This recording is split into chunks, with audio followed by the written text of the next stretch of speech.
Live TV, सच सबसे आगे। नमस्कार, द लाइव टीवी देख रहे हैं आप। आपके साथ मैं हूं आदित्य कुमार।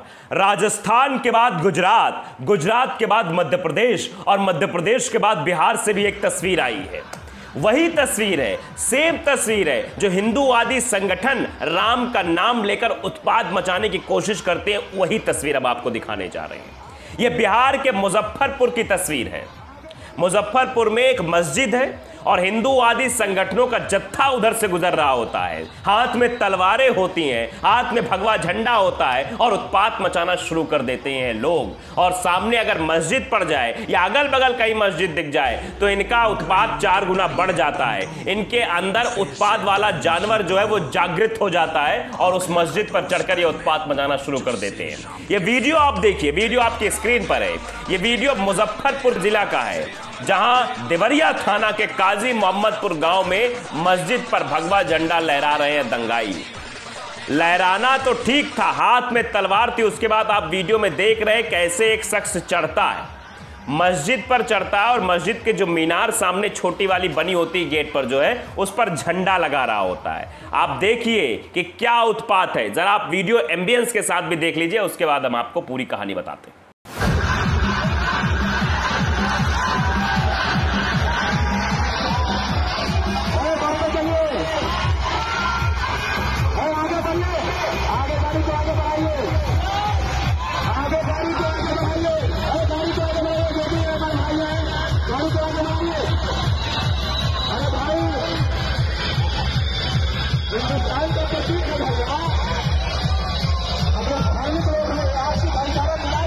तो वीडियो देखा आपने। वीडियो देखने के बाद आपके मन में सवाल आ रहा होगा कि ये बच्चे क्या कर रहे हैं, इनकी उम्र कितनी होगी और ये ऐसा क्यों कर रहे हैं। दरअसल इनकी उम्र ज्यादा नहीं है।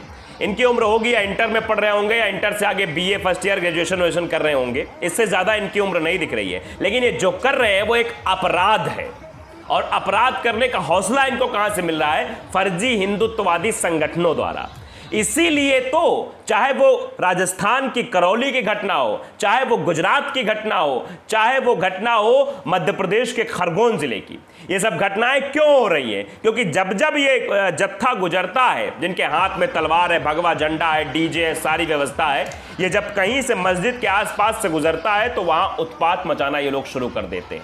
अगर अजान हो रही है तो हॉर्न बजाकर जय श्री राम का गाना बजाएंगे और जय श्री राम का नारा लगाएंगे, और नहीं हो रहा है कुछ भी तो मस्जिद पर चढ़कर इस तरह का उत्पात बजाएंगे। ऐसी कई सारी वीडियोस हम दिखा चुके हैं आपको, कैसे मस्जिद के सामने ये भगवाधारी गुंडे आतंक मचाना शुरू कर देते हैं। जरा सोचिए, अगर आप इसको दूसरे एंगल से भी सोचेंगे कि बताइए छोटे छोटे बच्चे हैं, इनके मन में इतना जहर किसने भरा है कि कहीं मस्जिद दिख जाए तो ये करिए। इनके हाथ में जिस वक्त कलम होनी चाहिए उस वक्त तलवार और झंडा थमा दिया गया है।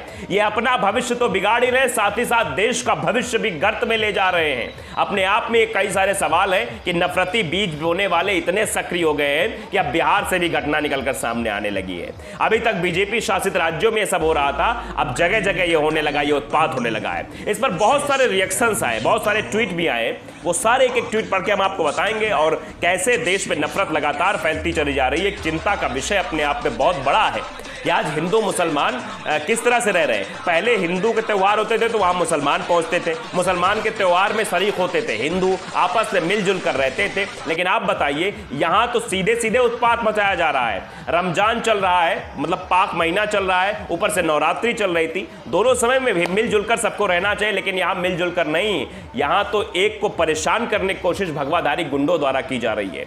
और ये हिंदुत्ववादी लोग नहीं है, ये अपने धर्म का प्रचार नहीं कर रहा। आप बताइए, इसमें से कितने बच्चे जो ये बीच चढ़े हुए हैं मस्जिद के ऊपर झंडा लगा रहे हैं, शास्त्र का कितने लोगों को ज्ञान होगा, कितने लोगों को हिंदुत्व का ज्ञान होगा, कितने लोगों ने यहां गीता पढ़ी होगी, कितने लोगों ने भगवान राम के अनुसरण का पालन किया होगा। क्योंकि भगवान राम तो कभी ऐसा चाहेंगे ही नहीं। हम कई वीडियोस में कह चुके हैं, भगवान राम के व्यक्तित्व को ये लोग समझते नहीं है, ना ही भगवान राम के पथ पर चलना जानते हैं।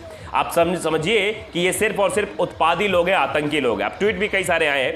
दिनेश भारद्वाज है, वो लिखते हैं कि भगवा झंडा लेकर किसी मस्जिद के सामने हंगामा करना, किसी मस्जिद पर चढ़कर भगवा झंडा फहराना, किसी मुस्लिम मोहल्ले में जाकर उधम करना, जय श्री राम का उद्घोष करना, ये क्या है? आप देखिए दिनेश भारद्वाज हिंदू शख्स जो लिख रहे हैं ये किस तरह की चीजें हो रही हैं कि भगवा झंडे को लेकर किसी मस्जिद के सामने हंगामा करना, किसी मस्जिद पर चढ़कर भगवा झंडा फहराना, किसी मुस्लिम मोहल्ले में जाकर उधम करना, जय श्री राम के नारे का उद्घोष करना, ये क्या है? क्या ये उकसाने वाली बातें नहीं है? क्या ये हरकतें विवाद पैदा करने वाली नहीं है? क्या चाहते हैं ये लोग? बहुत बड़ा सवाल पूछा है। और जो कुछ भी घटनाक्रम हुआ है, चाहे वो राजस्थान के करौली में हुआ हो या मध्य प्रदेश के खरगोन में या गुजरात में, उसके पीछे की वजह यही रही है। करौली में देखा तो आपने कैसे मुस्लिम इलाके में पहुंचकर वहां गाना बजाया जा रहा है कि जय श्री राम बोलेगा, टोपी वाला भी सर झुका के जय श्री राम, ऐसा कोई गाना डीजे बजाता, उसके बाद ही ये पूरा बवाल देखने को मिला। तो बवाल शुरू किया जाता है, उसके बाद आगे तक बवाल जाता है। आगे देखिए एक ट्वीट और हमारे सामने है, मोहम्मद सलमान है, लिखते हैं कि रामनवमी के जुलूस के दौरान मस्जिद के गेट पर चढ़कर भगवा झंडा फहरा दिया। वही वीडियो शेयर कर रहे हैं जो वीडियो हमने आपको दिखाई। तस्वीरें बिहार के मुजफ्फरपुर के मोहम्मदपुर गांव की हैं। पुलिस ने कहा जांच चल रही है, अभी तक किसी की गिरफ्तारी नहीं हुई है। अंदाजा लगाइए आप, अभी तक कोई गिरफ्तार नहीं किया गया है। ये भगवाधारी आतंकी जो है आतंक फैला रहे हैं और कैसे जय श्री राम का नारा लगा रहे हैं, लेकिन अभी तक इन पर कोई कार्रवाई नहीं हुई है। इनको सबक जब तक नहीं सिखाया जाएगा तब तक ये ऐसी हरकतें करने से बाज नहीं आएंगे। किसान मजदूर एकता जिंदाबाद वो भी लिखते हैं कि ये वीडियो बिहार के मुजफ्फरपुर के गांव काजी मोहम्मदपुर का है। मस्जिद पर भगवा झंडा फहराया गया है।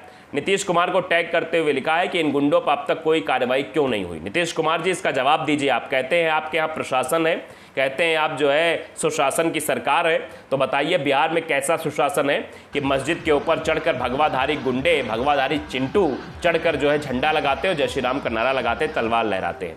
मनोज कुमार देखिए, मनोज कुमार भी हिंदू है, वो भी लिखते हैं कि मस्जिद पर चढ़कर भगवा झंडा फहरा रहे हैं, क्या यही इंसानियत है? अब तक आप नफरत बांटने के अलावा क्या किए हैं? डूब मरिए। क्या रामचंद्र जी के द्वारा दिया गया उपदेश इतनी जल्दी भूल गए? सीधे सीधे बात कहिए कि रामचंद्र जी का जो उपदेश है, रामचंद्र जी जो बताते हैं, रामचंद्र जी जो अनुसरण करते हैं, उन्होंने अपनी प्रजा के लिए, उन्होंने अपने देश के लिए अपनी पत्नी तक को छोड़ दिया था। वो ऐसे राम मर्यादा पुरुषोत्तम थे जिन्होंने पिता के वचन को निभाने के लिए राजपाट छोड़ दिया था। लेकिन यहाँ तो सब कुछ कब्जाने की कोशिश हो रही है और यहाँ पर हर जगह, चाहे वो मुस्लिमों को कोई जगह है, वहाँ पर अपना आधिपत्य स्थापित करने की कोशिश, वहाँ भगवा झंडा फहराने की कोशिश हो रही है। तो ये राम के आदर्शों पर चलने वाले लोग नहीं है जो उत्पात मचा रहे हैं। करीम खान है, वो भी लिखते हैं कि गजब का आतंक मचा रखा है इन भगवा हिंदुत्व आतंकवादियों ने। मुस्लिम एरिया में जाकर इस्लाम और मुस्लिम समाज को गाली दो, मस्जिद के सामने भीड़ इकट्ठा करो, भजन की जगह भड़काऊ गाना बजाओ, विरोध पर पत्थर मारो, राम के नाम पर दंगे फसाद करो, मुस्लिमों के घर दुकान मस्जिद जलाओ, उसके बाद मजलूम बन जाओ। करीम खान ने बात देखी, बहुत ही गंभीर बात लिखी है, क्योंकि इनमें सारी चीज़ें कि आप ये सब कर रहे हो भैया। आप पहले जाते हो वहाँ मुसलमानों को गाली देते हो, फर्जी गाना बजाते हो, उसके बाद विवाद होता है, फिर मुसलमानों को घर जला देते हो। चारों तरफ से घिरकर तो मुसलमान ही परेशान हो रहा है। अगला ट्वीट देखिए, मनोज कुमार कश्यप है, ये भी लिखते हैं कि रामनवमी के जुलूस के दौरान मस्जिद के गेट पर चढ़कर भगवा झंडा फहरा दिया। तस्वीरें बिहार के मुजफ्फरपुर के मोहम्मदपुर गांव की हैं। पुलिस ने कहा जांच चल रही है, अभी तक किसी की गिरफ्तारी नहीं हुई है। गिरफ्तारी की मांग लगातार की जा रही है। सावेज होरी हैं, वो लिखते हैं कि नफरत के सौदागर नंगी तलवारें लहराकर मस्जिद पर भगवा झंडा लगा रहे हैं। जानबूझकर जुलूस के लिए ऐसा रास्ता चयन किया जाता है जो मुस्लिम मोहल्ले से होकर गुजरता है। याद रखना, आज जो सिर्फ सत्ता और वोट के लिए नफरत की रोटी बोई जा रही है, या नफरत की खेती बोई जा रही है, यह आपके बच्चों को अपराधी व हत्यारा बनाने का षड्यंत्र है। बहुत बड़ी बात लिखी है ये। वाकई में अगर ऐसे में इनके ऊपर, इन बच्चों पर कार्रवाई हो जाएगी तो कोई बचाने नहीं आएगा। एक बार इनका नाम अगर FIR में चढ़ जाएगा तो इनकी ज़िंदगी बर्बाद हो जाएगी। लेकिन ये समझ नहीं रहे हैं, ये सोच रहे हैं कि हम जिसके लिए कर रहे हैं वो तो हमें बचा ही लेगा। मनीषा चौबे वो भी लिखती हैं कि बिहार भी चल पड़ा उत्तर प्रदेश की राह पर। ये नफरती चिंटुओं का दल बिहार में साहेबजंग विधानसभा क्षेत्र के मोहम्मदपुर गांव का डाक बंगला मस्जिद का है, जहां ये लोग भगवा झंडा फहरा रहे हैं। कोई इनके खिलाफ कार्रवाई करने वाला नहीं है। क्वेश्चन मार्क लगा आगे, कोई कार्रवाई नहीं कर रहा है। आप देखिए कैसे रामनवमी के जुलूस के दौरान ये सब किया गया। मनोज वर्मा वो भी लिखते हैं, अब क्या इन भगवा ध्वज गुंडों को अपनी मान मर्यादा और पवित्रता का कोई मर्म नहीं रहा है? क्या एक मस्जिद पर भगवा फहरा देने मात्र से रामराज्य स्थापित हो गया? नीच, मूर्ख प्राणी, दुष्ट लोग, कलयुग के दैत्य। ये बात लिखी है शख्स ने कि कलयुग के दैत्य हैं ये लोग जो ऐसा कर रहे हैं। दीपक दीवान ये भी लिखते हैं कि क्या किसी मस्जिद या मज़ार पर भगवा झंडा फहराने से राम खुश होंगे, या रामनवमी के जुलूस पर पत्थर फेंकने से अल्लाह? देश में एकता रहे, सारा भारत यही कहे। सारा भारत यही कहता है कि देश में एकता रहे, लेकिन एकता को खत्म किया जा रहा है। मुस्लिम और हिंदुओं के भाईचारे को खत्म किया जा रहा है, गंगा जमनी तहजीब को खत्म किया जा रहा है। तो द लाइव टीवी अगर आपने सब्सक्राइब नहीं किया, सब्सक्राइब जरूर करिए, बेल आइकन दबाइए ताकि सच खबर आप तक पहुंचती रहे। नमस्कार। द लाइव टीवी, सच सबसे आगे।